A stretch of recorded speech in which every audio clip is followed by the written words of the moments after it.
fit? Ransom for the start of the year, and what's his status for the preseason? Yeah, he should be ready to roll. I don't know if we'll be doing teamwork right off the bat, but he's going to be almost a full preseason. What about Josh Fryar? Yep, same. Will he be ready? Yep, okay. same. And this is the first time we've got to talk to you since expansion and whatnot. We got to talk a lot about UCLA, USC yesterday. I'm curious, how has recruiting gone for you in California, and just what are your thoughts initially on Big Ten expansion? Well, I think it gives us a lot of juice as a conference. I think that's exciting. It's certainly a big move that I give Commissioner Warren, the athletic directors, presidents a lot of credit for. It was a big move and it really helps our conference and gives us a lot of juice. I don't know if I can tell you that right now we're seeing a big effect on recruiting. I think we will as time goes on for sure. Certainly NIL conversations are a little bit bigger right now than this conference expansion, but it does give us a lot of energy and juice knowing that now we're a coast-to-coast conference. How do you think the team looked during summer conditioning, during the road? How did they went? Everyone says they look great, right? So, I guess I'd be the only coach to say that they didn't look great. But there has been an edge to them. There's been a different look in their eye that I'll just leave it at that. I think you guys were able to do a little bit more this summer in past years just based on NCAA rule changes. How much of an advantage was that?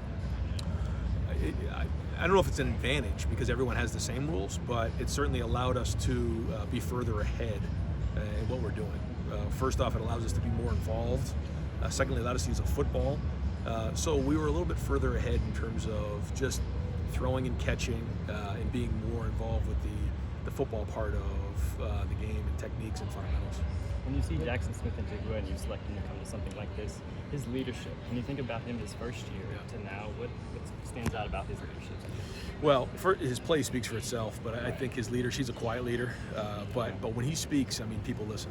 And he's very well thought out when he speaks. And he's got a strong backbone, and I guess you'd call him a quiet leader, but when he speaks up, they listen. And so it's good to have him.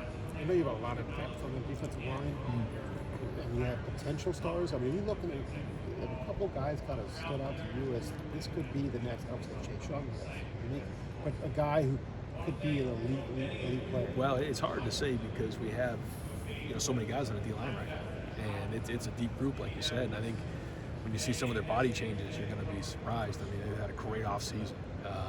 I don't want to pick out one guy, but I know it's going to be good to have Tyler Friday back. It's going to be good to have some of those younger guys who've grown into year 2 and 3. That'll be great. Zach Harrison. There's a bunch of guys in there. JT, Jack. They all look really good right now. So, again, if I say one, then I'm going to forget somebody else.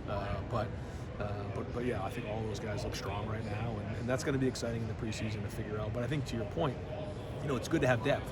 But who's going to take the next step as the next great one to be the guy that we're counting on to make a play on third down when the game's on the line, and that'll be the challenge. On the offensive line, yeah, Josh is going to be back. Those are two guys, Tyler Friday and Josh Proctor. That it's going to be. Those are two tough guys who are good players, veteran players.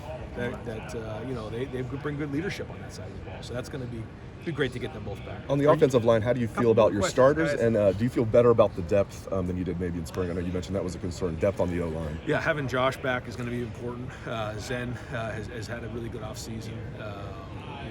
Enoch has had a really good offseason. So we're getting some of the younger guys in there. Now we have all the freshmen in there, so we're able to see maybe if those guys can help, kind of like Donovan did last year. So, yeah, feeling better about that. But I'll know more probably in the first couple of weeks of the preseason. What about the starters? Do you feel good about the starting five? We'll see. Yeah. When you look at both tackles, Paris and Dewan, they're both very talented. Both have played a lot. Paris not as much as tackle, but they've and that was the reason why I wanted to get Paris in there last year to play, because he was, even though he was a guard, he still played a lot of football. Matt Jones has played more now. Luke had a great year.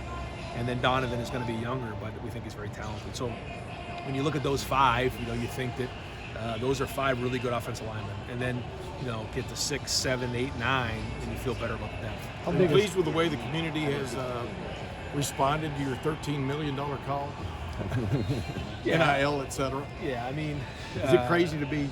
Go ahead. I'm sorry. Well, it's like three questions in one. Yeah, there's a lot going on with this right now. And when you look at what our guys have done, it's pretty exciting. You think about in the last year, our guys have made money off their name, image, and likeness, the way it was designed. Yeah. When you combine collectives, when you combine inducements, when you combine all these other things that come into play, you have to try to figure out what that means for your program. We're always going to advocate for our players and be aggressive And so, we're going to continue to do that and try to project out what that means for our guys. Yeah. Would you be in favor of playoff expansion? I know Gene there was an article with Gene's comments about the number 16 getting thrown around. Would that be too many, or is that a number that you'd be comfortable with down the line? Yeah, I don't know if I can even answer that. It sounds exciting, but there's so many things that come with that, and I got so many other things on my plate right now. I'm going to leave that for Gene. What are the one or two biggest questions you have going into camp? We're going to have I don't think it's questions. I think it's more of just getting out there and practicing and building the callous and the toughness of and being game ready in game one. I do think the depth of the offensive line is something that we have to continue to work on. Which are the guys that are going to step up?